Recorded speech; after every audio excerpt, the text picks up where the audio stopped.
Antes de comenzar, suscríbete ahora mismo a Archivo del Campo de Guerra y dime en los comentarios desde qué país estás viendo este video. Este canal se adentra en archivos militares agresivos que nunca debieron ver la luz pública. Antes de explicar cómo 9 montañistas experimentados murieron de la forma más aterradora y desconcertante imaginable. Y antes de mostrarte los documentos clasificados que prueban que todo lo que te han contado sobre el incidente del Paso Dyatlov es una mentira cuidadosamente construida, hay algo que debes entender. La Unión Soviética no solo ocultó esta verdad.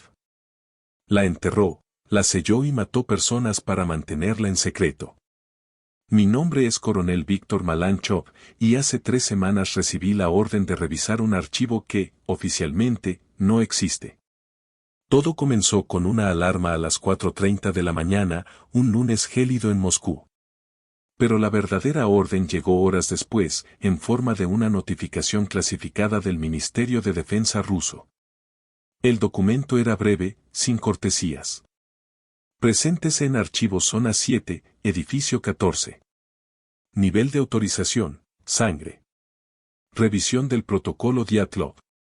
Había servido 28 años en inteligencia militar, atravesando el colapso de la Unión Soviética y la formación de la Federación Rusa.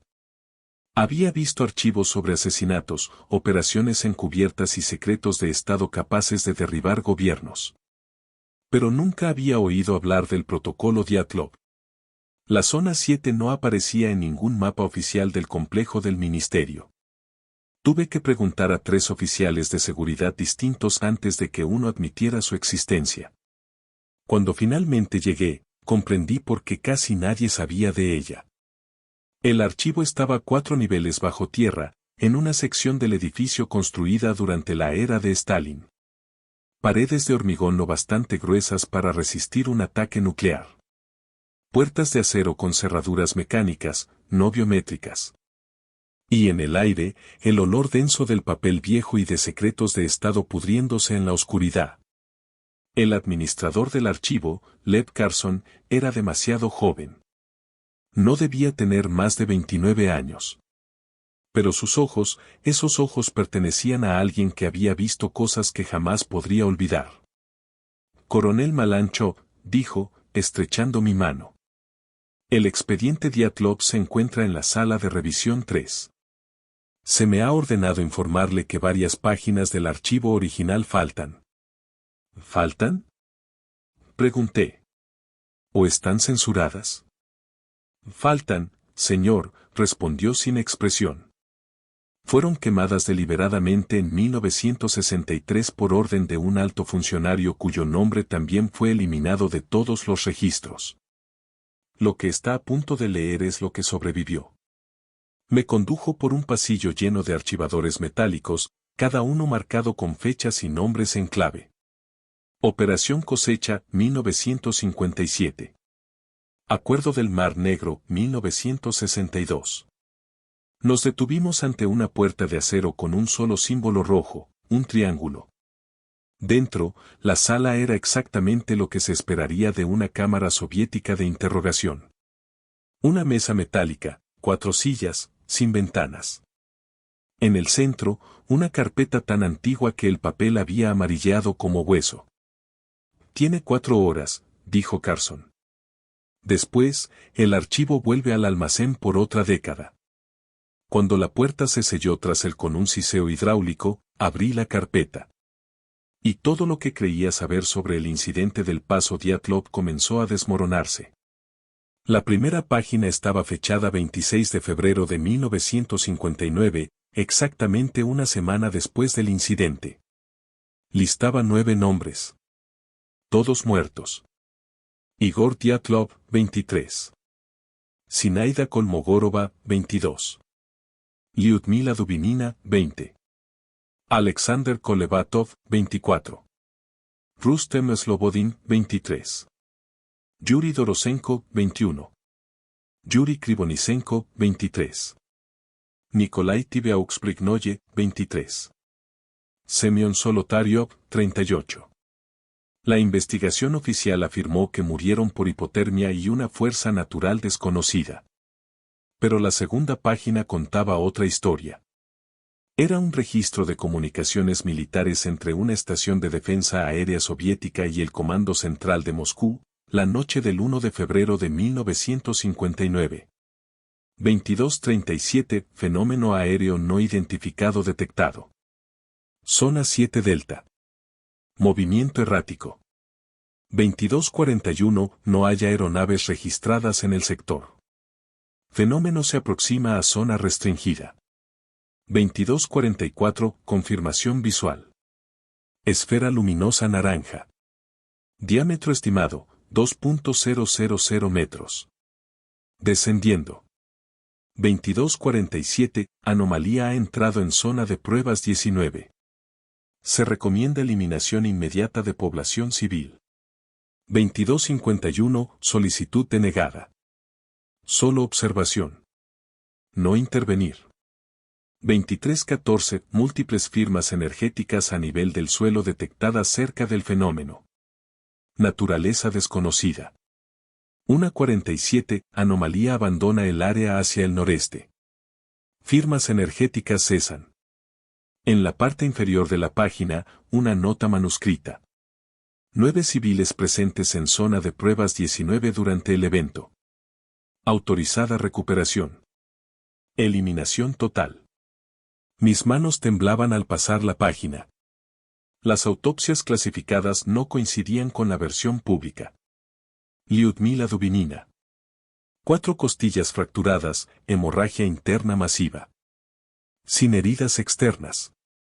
Causa de muerte, fuerza extrema equivalente a impacto de alta aceleración. Nikolai Tibiaux-Brignoye. Fractura de cráneo con patrón de hundimiento.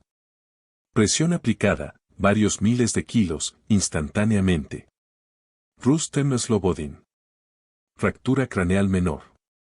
Hemorragia interna. Y luego, lo más inquietante. Niveles elevados de radiación detectados en la ropa. Fuente desconocida. Los demás mostraban hipotermia severa, pero también quemaduras no compatibles con congelación. Decoloración de la piel. Posible exposición química. En todos los casos, la misma nota. Radiación 30 a 40% por encima del nivel normal. Pero las fotografías fueron lo que me heló la sangre. Imágenes que nunca fueron publicadas. La tienda de campaña. Con cortes precisos desde el interior. No daños accidentales.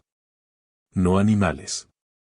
Eran cortes deliberados, hechos por personas desesperadas por escapar de algo tan aterrador que prefirieron morir congeladas antes que permanecer dentro. Y una fotografía más mostraba el terreno alrededor de la tienda.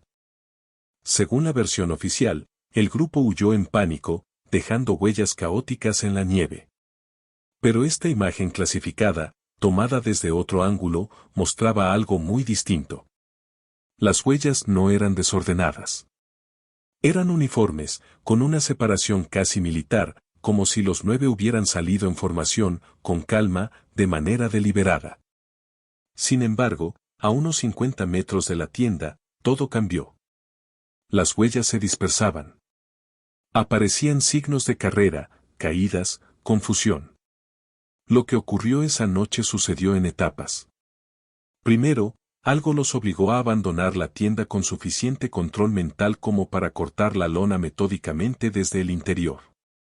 Después, algo en el exterior los hizo correr por sus vidas.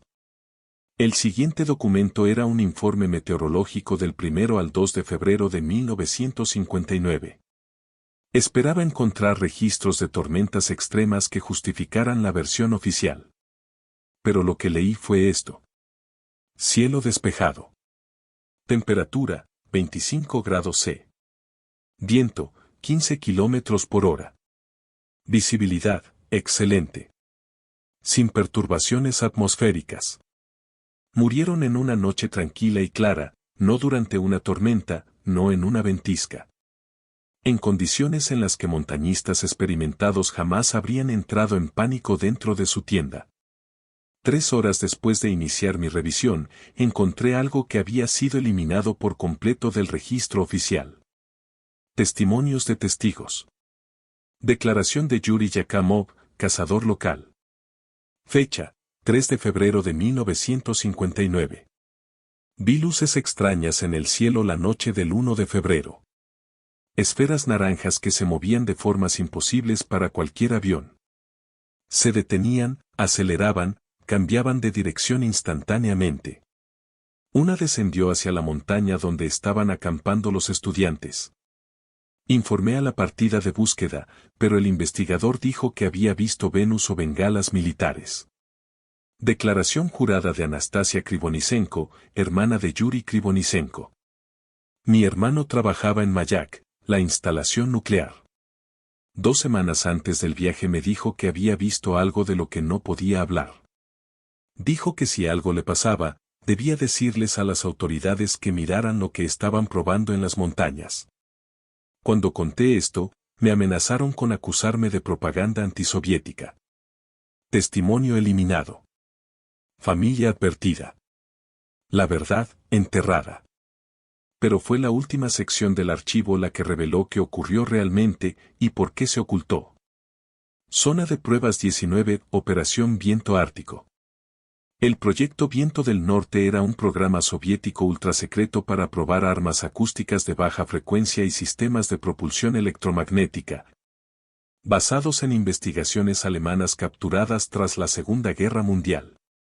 El objetivo: crear armas capaces de incapacitar psicológica y físicamente al enemigo sin explosivos. La prueba programada para el 1 de febrero de 1959 incluía una plataforma aérea experimental, equipada para emitir ondas acústicas de baja frecuencia diseñadas para provocar terror extremo, desorientación, pánico incontrolable, daños fisiológicos internos. El ensayo debía realizarse en una zona sin civiles. Pero alguien cometió un error. Nadie verificó si había personas en el área de prueba. Y 9 estudiantes universitarios se encontraban exactamente en el lugar equivocado, en el peor momento posible.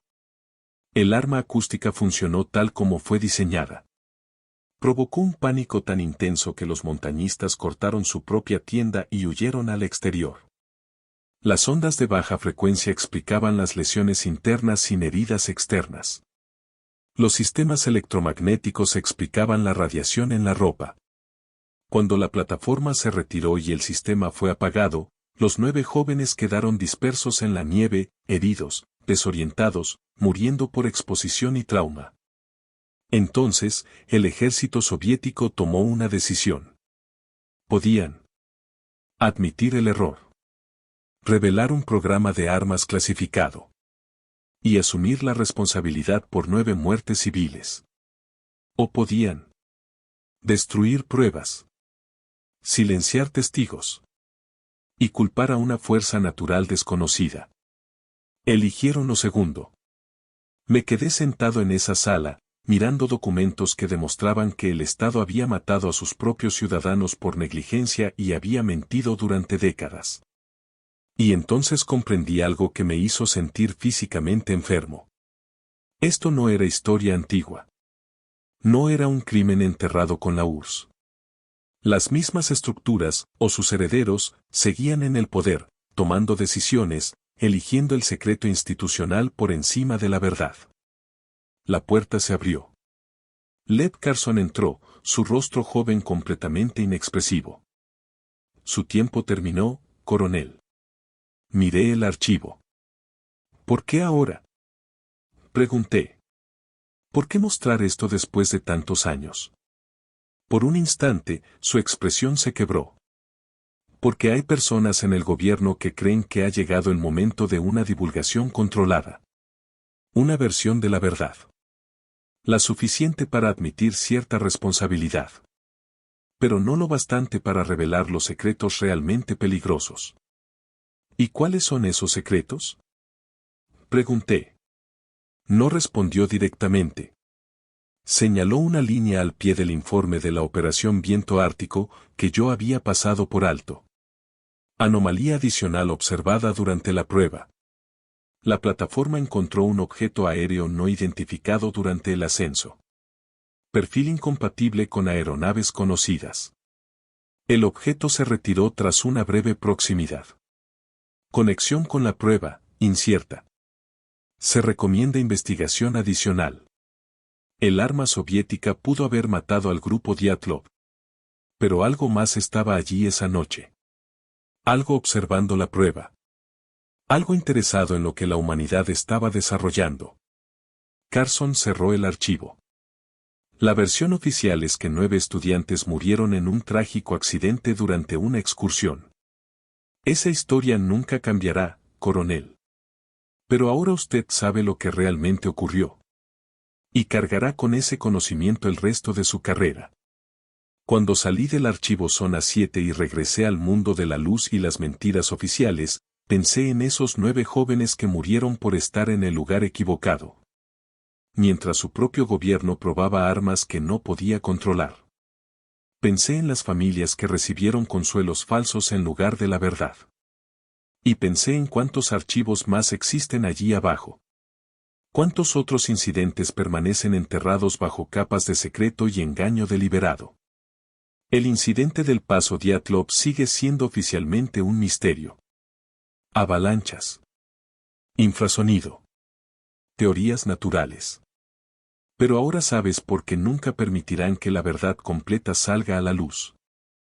Una explicación cuidadosamente fabricada para sonar creíble, mientras ocultaba la aniquilación absoluta causada por la Operación Viento Ártico, por pruebas de armas acústicas, por 9 civiles muertos a manos de su propio ejército. Pero hay algo que debes comprender. Los gobiernos no solo ocultan errores militares. Los ocultan tan bien que, incluso cuando la verdad emerge décadas después, la mayoría de las personas no la cree, porque la versión oficial ha sido repetida tantas veces que se ha convertido en hecho histórico. 9 estudiantes universitarios murieron en una noche clara y tranquila de febrero de 1959. Murieron porque alguien en el aparato militar soviético decidió que probar armas experimentales era más importante que proteger vidas civiles. Murieron porque encubrir un error fue más fácil que admitirlo. Y murieron sabiendo, en esos últimos momentos, mientras las ondas de baja frecuencia atravesaban sus cuerpos y los campos electromagnéticos quemaban su piel, que algo había salido terriblemente mal. Que eran víctimas de algo que jamás podrían comprender ni explicar. Los documentos clasificados que leí ese día seguirán encerrados en el archivo Zona 7 durante otra década, quizá más. La verdad sobre el proyecto Viento del Norte permanecerá enterrada bajo capas de negación oficial y secreto institucional. Pero en los montes Urales, en el lugar aún conocido como Paso Dyatlov, 9 tumbas permanecen como testigos silenciosos de lo que ocurre cuando los gobiernos priorizan secretos sobre ciudadanos. Desarrollo armamentístico sobre la vida humana y mentiras convenientes sobre verdades dolorosas. Cuando escuches la versión oficial del incidente del Paso Dyatlov. Cuando oigas teorías higienizadas sobre fuerzas naturales inexplicables y circunstancias confusas. Recuerda esto. La explicación real existe. Simplemente ha sido escondida donde la mayoría jamás la verá. Protegida por personas que creen que algunas verdades son demasiado peligrosas para ser reveladas. Los 9 miembros del grupo Dyatlov merecen algo mejor que las mentiras que han definido sus muertes durante más de 60 años. Merecen que se diga la verdad, incluso si esa verdad expone los impulsos más oscuros del Estado que se suponía debía protegerlos. Pero esa verdad sigue clasificada. Enterrada. Custodiada. Y yo estoy atado por juramentos y autorizaciones que me impiden decir más de lo que ya he dicho. Solo puedo afirmar esto. Cuando un gobierno dice que un incidente es inexplicable, a veces no está admitiendo ignorancia. A veces está declarando su decisión de no explicarlo jamás, sin importar cuánta evidencia exista ni cuántas personas merezcan la verdad. El incidente del Paso Dyatlov es oficialmente un misterio. Extraoficialmente, fue resuelto en febrero de 1959, días después de las muertes. La diferencia entre esas dos afirmaciones es la diferencia entre la comodidad de la creencia y la crudeza de la realidad. Y en el archivo Zona 7, dentro de una carpeta amarillenta que huele a papel viejo y secretos antiguos. La verdad espera el día en que quizá, solo quizá, valga más que la preservación institucional que la ha protegido durante más de 6 décadas. Pero mi historia no terminó ahí.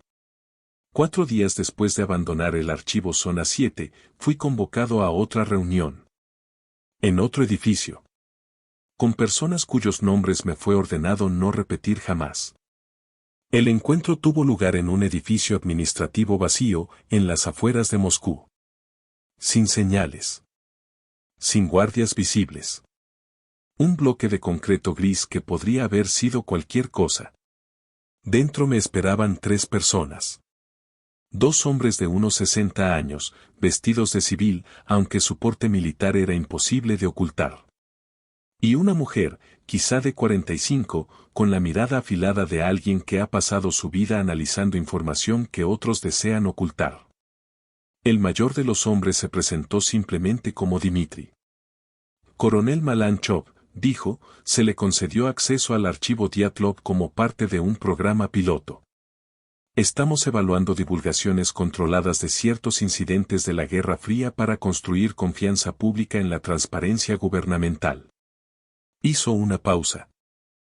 Pero antes de avanzar, necesitamos evaluar cómo alguien con su nivel de autorización procesa este tipo de información. Díganos, ¿qué conclusiones sacó del expediente Dyatlov? Reconocí una prueba cuando la vi. No preguntaban qué había aprendido. Preguntaban en qué creía, y si podían confiar en mí para moldear esa creencia de forma útil. La evidencia sugiere una prueba armamentística fallida, respondí con cuidado. 9 civiles muertos accidentalmente por experimentación militar soviética. Una tragedia encubierta para proteger programas clasificados. Dmitri asintió. Una conclusión razonable. Y si eventualmente liberáramos una versión de esta información al público, ¿cómo cree usted que debería presentarse? Entonces lo entendí. No querían la verdad. Querían asesoría sobre cómo fabricar una verdad parcial. Con respeto, dije, no creo que me hayan traído aquí para consultarme sobre estrategias de relaciones públicas. La mujer sonrió. No fue una sonrisa amable. Perspicaz, dijo. Está en lo cierto. Lo trajimos porque usted notó algo que no esperábamos que notara. Hizo una pausa. La referencia a la anomalía adicional. Al objeto aéreo no identificado. Mi pulso se aceleró, pero mantuve el tono neutral. ¿Quieren saber si creo que está relacionado con las muertes del grupo Dyatlov? Queremos saber, intervino el segundo hombre por primera vez, si usted es capaz de comprender que algunas verdades son demasiado complejas para el consumo público. Continuó. La prueba del arma acústica es explicable. Es un accidente militar. Trágico, pero comprensible. Pero el otro elemento, lo que observaba nuestra prueba esa noche, abre preguntas que no estamos preparados para responder. Los miré a los 3 y comprendí que estaba en una encrucijada. Podía cooperar. Convertirme en parte del mecanismo que administra la verdad como si fuera una ración controlada. O podía resistirme, y posiblemente terminar mi carrera en esa misma sala. El archivo menciona que el objeto se retiró tras una breve proximidad, dije. Eso sugiere que no era hostil. Solo, curioso. Dmitri se recostó en su silla. Tenemos 47 incidentes documentados adicionales de la era de la Guerra Fría, dijo. Objetos aéreos no identificados observando pruebas militares, instalaciones nucleares, desarrollo aeronáutico, bases submarinas. Siempre observando. Nunca interfiriendo. Nunca comunicándose. Solo estudiando, añadió la mujer, el desarrollo armamentístico de la humanidad. Hizo una pausa. ¿Cómo le explicas eso a tu población? Y entonces lo comprendí. El paso Dyatlov no era solo un encubrimiento de un arma fallida. Era una pieza diminuta de algo mucho más grande. Algo que observaba en silencio. Algo que llevaba décadas mirando. Mientras ustedes vigilaban a enemigos conocidos, continuó la mujer, algo completamente ajeno a nuestra comprensión estaba observando sus programas más secretos. ¿Cómo le explicas eso a una población?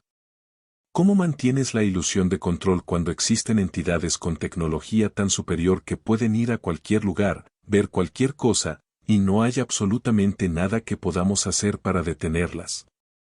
Me quedé en silencio, procesando el alcance de lo que estaba escuchando. El incidente del Paso Dyatlov no era solo una prueba de armas que salió mal. Era algo mucho más profundo. Era el primer encuentro real de la humanidad con algo que nos obligó a reconsiderar nuestro lugar en un universo inmensamente más grande y extraño. Los 9 estudiantes, dije finalmente. Ellos lo vieron, ¿verdad? Antes de que se activara el arma acústica. Por eso cortaron la tienda con tanta calma al principio. Salieron para observar mejor algo que estaba en el cielo. Dimitri asintió lentamente y sacó otro expediente. Mucho más delgado que el archivo Dyatlov. Esta es la parte que fue destruida en 1963, dijo. La sección de la que Lev Carson le habló. Recuperamos fragmentos de las cenizas. Reconstruimos lo que pudimos. Colocó una fotografía sobre la mesa. Mostraba al grupo Dyatlov antes de la expedición. 10 personas. El rostro de una de ellas había sido raspado cuidadosamente, eliminado de la imagen de forma deliberada. Alexei Petrov, 42 años, continuó Dimitri. Oficialmente, coordinador deportivo. Extraoficialmente, agente del KGB, asignado para vigilar al grupo porque uno de los miembros, Semyon Solotaryov, había generado alertas en verificaciones de antecedentes. Petrov sobrevivió. Fue encontrado a 3 kilómetros del sitio principal, con exposición severa a radiación y un trauma psicológico tan profundo que nunca volvió a hablar de forma coherente. Él vio lo que ocurrió, dijo Dimitri. Vio el objeto aéreo. Vio a los estudiantes salir de la tienda para observarlo. Vio el pánico cuando la prueba del arma se activó mientras todos estaban afuera. Y vio lo que esa otra cosa hizo cuando comprendió que los humanos estaban siendo dañados. La mujer abrió una laptop y la giró hacia mí. En la pantalla aparecía un documento escaneado, parcialmente ilegible por daños de fuego, pero con fragmentos claros. Objeto descendió rápidamente. Intensidad lumínica aumentó. Sistemas de la plataforma acústica fallaron. 9 sujetos mostraron signos de reversión de daño interno. Objeto permaneció aproximadamente 8 minutos antes de retirarse. Sujetos fallecieron pese al intento de intervención. Petrov observó el evento completo desde posición encubierta. Se recomienda detención psiquiátrica permanente. Levanté la mirada. Intentó salvarlos. Eso creemos, respondió Dimitri en voz baja. O al menos, lo intentó parcialmente. Las autopsias mostraban lesiones internas extremas, pero también indicios de regeneración celular, como si algo hubiera tratado de reparar el daño. No fue suficiente. El trauma era demasiado severo. El frío, demasiado intenso. El tiempo, demasiado corto. El silencio se apoderó de la sala. Entonces la mujer abrió su maletín y sacó algo que me hizo contener la respiración. Una grabadora portátil soviética, tecnología de los años 60. Antes de que Petrov perdiera por completo la capacidad de comunicarse, dijo, fue interrogado por un psiquiatra del KGB. La sesión fue grabada. Lo que va a escuchar ha sido oído por menos de una docena de personas en 60 años. Presionó play. La calidad del audio era mala, distorsionada, llena de interferencias. Pero la voz de Alexei Petrov era claramente reconocible. Sonaba agotado. Roto. Al borde de la locura. Estaban emocionados al principio, los 9. Cuando vieron las luces en el cielo, pensaron que era la aurora boreal o aviones militares. Igor dijo que saliéramos a mirar mejor. Yo me quedé oculto, a 50 metros. Ese era mi trabajo. Pausa. Respiración agitada. Era hermoso. Eso dijo Zinaida. Hermoso. Flotaba a unos 200 metros. Silencioso. Luz naranja y roja, pulsando en patrones que nunca había visto. Otra pausa. Señalaban. Reían. Yuri Krivonisenko trabajaba en la planta nuclear. Decía que no podía ser natural. El espectro de luz estaba mal, no coincidía con la aurora. La voz empezó a temblar. Entonces llegó la plataforma de prueba. No era el mismo objeto. Era nuestra, soviética. El arma acústica. La reconocí por los informes. Silencio. Sonidos de fondo. Alguien tomando notas. Los operadores no vieron el otro objeto. O tal vez lo vieron y no les importó. La prueba estaba programada. Un suspiro largo. El arma se activó. Lo sentí incluso desde mi posición. Presión en el cráneo. Golpes en el pecho. Desorientación. La voz se quebró. Pero los estudiantes estaban justo en el eje del arma. Silencio. Luego un sollozo. Cayeron. Uno por uno. Manos sobre los oídos. Bocas abiertas en gritos que no podía escuchar. Respiración agitada. Estaban muriendo allí mismo. Órganos internos reventando por las ondas de presión. Sangre saliendo de la nariz, de los oídos. Un golpe seco en el audio. Entonces, el otro objeto se movió. Describa lo que vio, se escucha a alguien decir. Descendió rápido. La luz se intensificó tanto que tuve que cubrirme los ojos. Cuando miré otra vez, estaba justo sobre ellos. Interferencias. Los sistemas del arma empezaron a fallar. Escuché a los operadores gritar por radio, fallos técnicos graves. El arma se apagó. Un gemido ahogado. El objeto hizo algo. Algo con ellos. Silencio largo. No tengo palabras. Luz, pero no luz. Energía. Fluyendo hacia sus cuerpos. Como electricidad líquida. La voz casi susurra. Ludmila jadeó y se incorporó. El sangrado de Rustem se detuvo, por unos minutos. Un hilo de esperanza. Pensé que los estaba salvando. Pensé que lo que fuera eso, estaba curándolos. Silencio. Pero murieron igual. El daño era demasiado. El frío, 25 grados.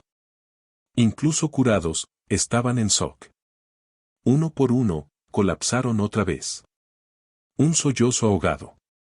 Lo intentó. Dios, o lo que sea eso allá afuera. Lo intentó con todas sus fuerzas. La grabación termina con un ruido estático prolongado.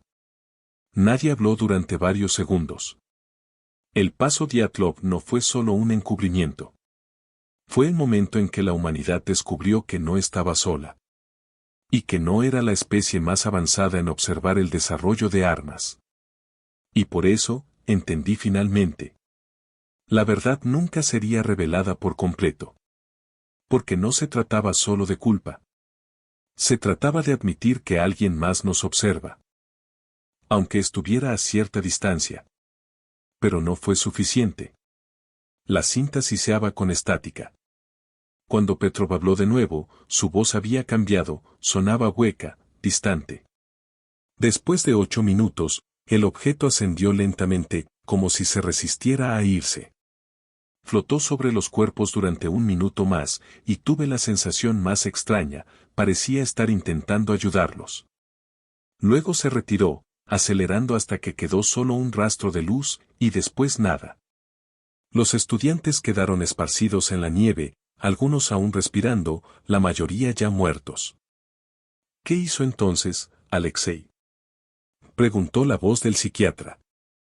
Llamé a mis superiores, les conté todo. Me ordenaron mantener la posición y esperar al equipo de recuperación.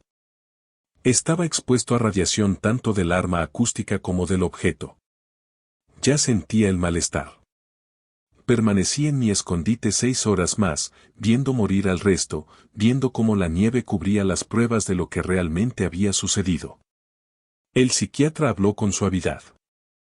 Usted comprende que lo que presenció contradice todo lo que sabemos sobre física, tecnología y lo que es posible. Petrov se rió. Un sonido terrible. Sé lo que vi, dijo. Sé que algo no hecho por manos soviéticas intentó salvar a esos 9 estudiantes, mientras que nuestras armas los mataban. Sé que no estamos solos, que nunca lo hemos estado. Y que lo que nos observa tiene más benevolencia que nuestro propio gobierno aquella noche. La cinta se detuvo. La mujer me miró, su expresión era inescrutable. Petrov fue institucionalizado el resto de su vida. Murió en 1987, tratando de contar a alguien lo que había visto. El informe oficial, psicosis inducida por radiación. Pero, al analizar su testimonio junto con la evidencia física, los informes de autopsia, las firmas de radiación y los fragmentos recuperados de la caja negra de la plataforma acústica, todo respalda su relato. Hemos enviado un equipo al lugar en 2003, dijo Dmitri, usando equipos de alarma espectral y análisis de intervención alienígena. Encontramos rastros de esa radiación conflictiva 44 años después del incidente. Sea lo que sea ese objeto, dejó una marca permanente. La nieve se derrite de forma anormal allí. El crecimiento de la vegetación está alterado. Hay anomalías que no deberían existir.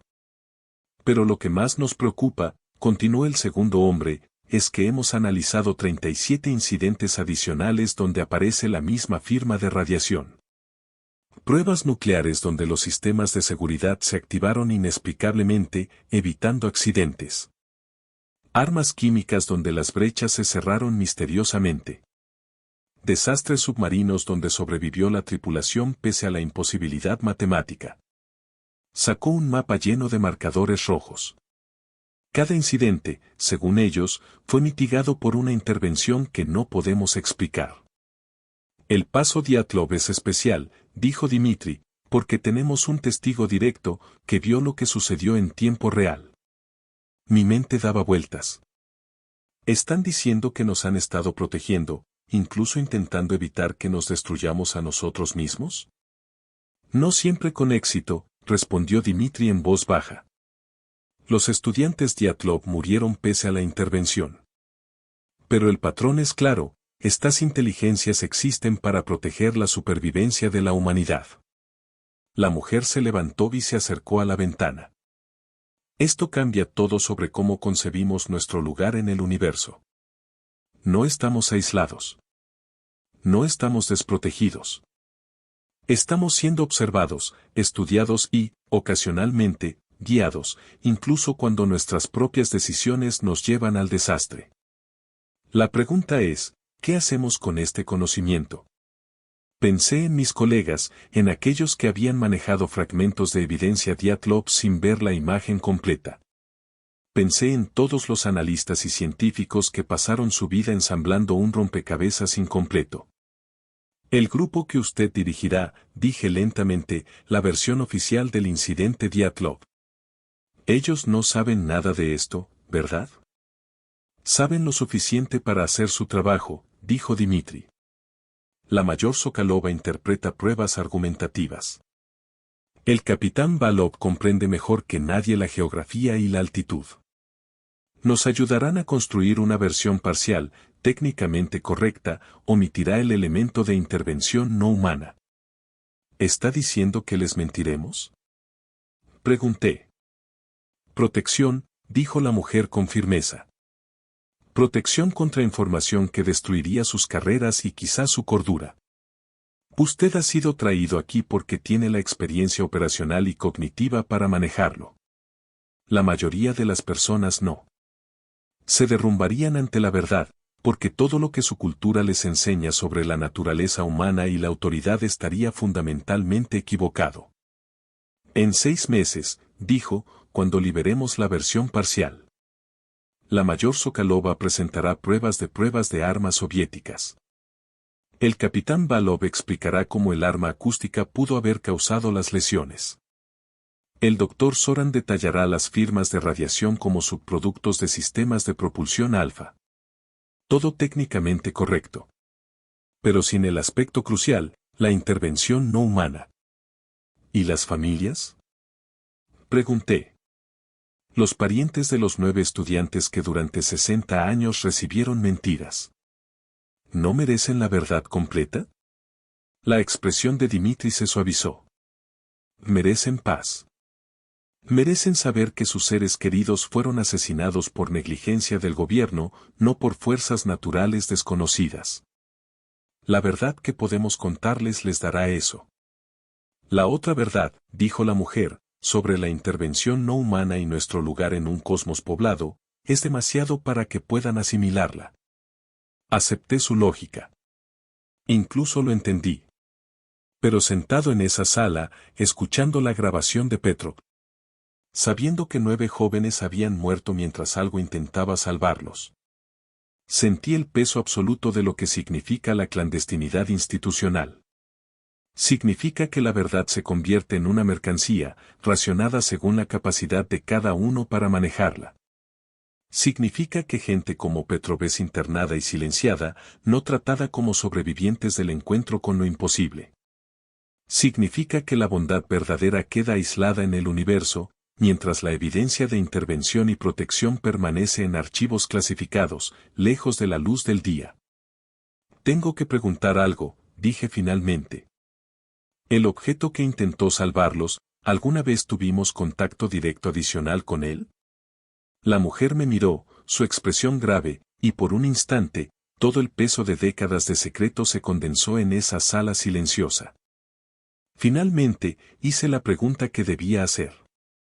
¿Por qué me están mostrando esto? El libro que Carson me había enseñado ya estaba más allá de todo lo que había visto antes.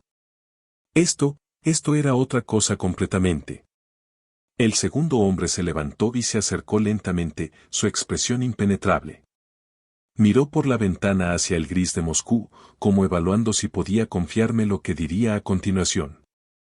Porque, coronel, dijo finalmente, usted tiene la capacidad de administrar la verdad. No toda la verdad. No la que podría quebrar a cualquiera que la conociera de golpe. Pero puede manejar fragmentos de la verdad, presentarlos de manera que cierren algunas heridas, sin desatar el caos. Sus palabras eran medidas, calculadas. Había un respeto silencioso por lo que llevaba años haciendo, por lo que había aprendido en archivos que nadie debía ver. Cada hecho que conoce, continuó, cada intervención, cada anomalía, cada muerte cubierta, forma parte de un sistema. Un sistema que protege a la humanidad, incluso de sí misma, y que requiere que ciertos secretos permanezcan, siempre clasificados. La mujer añadió, sin mirarme directamente. La humanidad no está sola. Y hay fuerzas observándonos, estudiándonos, ocasionalmente salvándonos, incluso cuando nosotros mismos fallamos.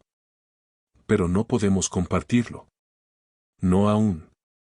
No hasta que el mundo esté listo. Sentí el peso de sus palabras. La verdad completa permanecía encerrada, accesible solo para unos pocos. Yo era uno de ellos. Portador de conocimiento que podía aliviar, pero nunca revelar del todo. Entonces, pregunté con voz queda, ¿todo esto que vimos, todo lo de Dyatlov, todo lo demás, será siempre un secreto? El segundo hombre asintió. Sí. Y mientras exista este sistema, mientras existan personas como nosotros, así seguirá siendo. El silencio llenó la habitación. La decisión de lo que se liberaría al público, de qué fragmentos de la historia serían contados y cuáles permanecerían enterrados, ya no estaba en manos de la historia, sino en las nuestras. Mientras salía de aquel edificio, volviendo al frío gris de Moscú, comprendí plenamente la magnitud de la responsabilidad que llevaba. La verdad existe, pero la realidad y la divulgación no son lo mismo. Los 9 estudiantes murieron aquella noche de febrero de 1959. Algo intentó salvarlos y falló. Un testigo vio todo y fue catalogado como loco. Y ahora yo cargaba con esa historia, entrenado para protegerla, para mantener la paz parcial mientras la verdad completa permanecía en las sombras. A veces, la verdad no es entregada. A veces, solo se administra. Y solo quienes tienen acceso total y la capacidad de sostenerla pueden decidir cómo hacerlo. Miré al cielo aquella noche desde mi apartamento. Las estrellas parecían diferentes, más pobladas, más cercanas. Y me pregunté cuántos incidentes como el de Dyatlov habrían existido, cuántas intervenciones clasificadas, cuántas vidas observadas sin que nadie más supiera. La respuesta, lo sabía, me llegaría a su tiempo. Mientras tanto, yo continuaría cargando con lo que sabía, ayudando a administrar la verdad de manera controlada, consciente de que algunas cosas nunca deben ser conocidas por todos. Y así, el incidente del paso Dyatlov sería explicado parcialmente. Pero la explicación completa, la que cambia todo lo que sabemos sobre nuestro lugar en el universo, permanecería clasificada, quizá para siempre. Si quieres, puedo hacer una versión adaptada para lectura narrativa estilo documental de misterio, que suene como un guión listo para audio o video, manteniendo la tensión y el suspenso hasta el final. Esto lo haría más inmersivo para el público. En 6 meses vamos a hacer pública una admisión parcial sobre el incidente del paso Dyatlov. Reconoceremos que hubo una prueba militar agresiva, aceptaremos que salió mal y pediremos disculpas oficiales por el encubrimiento. Será un escándalo controlado, cuidadosamente administrado, diseñado para generar confianza mediante una transparencia gradual. Se giró lentamente. Pero necesitamos personas dentro del sistema que conozcan la verdad completa. Gente que entienda el contexto mayor. Personas capaces de manejar la narrativa cuando las preguntas se acerquen demasiado a lo que no estamos preparados para revelar. El ensayo de un arma acústica es explicable. 9 excursionistas en el lugar equivocado es improbable, pero comprensible. Pero una intervención externa durante una prueba de armamento soviético, continuó Dmitri, esa es una verdad para la que el mundo no está preparado. Me dijeron que había sido admitido en este nivel más profundo porque mi perfil psicológico indicaba que podía manejarlo, compartimentar la información, separar emoción de análisis. Decidir qué partes de la verdad podrían compartirse algún día. Me levanté, sintiendo el peso de lo que acababa de descubrir. ¿Y si me niego? Pregunté. ¿Y si creo que toda la verdad debería salir a la luz? Los 3 intercambiaron miradas. Entonces continuarás tu carrera, dijo Dmitri con calma, con acceso únicamente a los documentos clasificados de nivel 7. Conocerás partes de la verdad, pero no el todo. Vivirás sabiendo que estuviste cerca de comprender qué ocurrió realmente en el paso Dyatlov y que elegiste no ver el cuadro completo. No era una amenaza directa. Era un chantaje disfrazado de invitación, unirte al círculo cerrado que administra los secretos más peligrosos de la humanidad, o quedarte fuera para siempre, limitado en tu conocimiento. Pensé en los 9 jóvenes que murieron aquella noche helada de febrero. Pensé en aquello que descendió del cielo intentando desesperadamente salvarlos de un daño causado por armas humanas.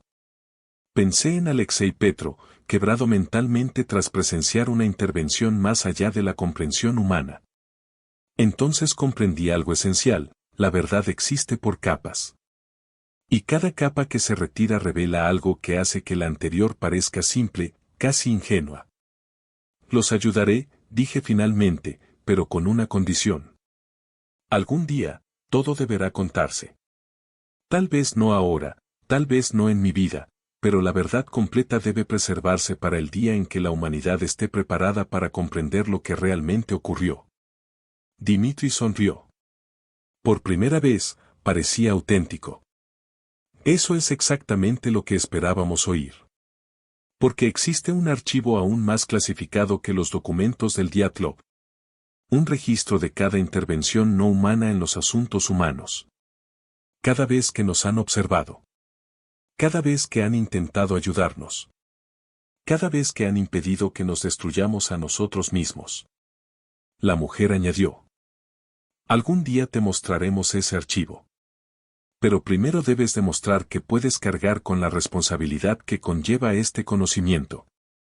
El caso Dyatlov será tu primera prueba. Ayúdanos a gestionar una revelación parcial sin exponer los elementos que podrían desestabilizarlo todo. Al salir de aquella reunión y volver a la tarde helada de Moscú, comprendí algo fundamental sobre la verdad y el poder. Los gobiernos no ocultan información para controlar a las personas.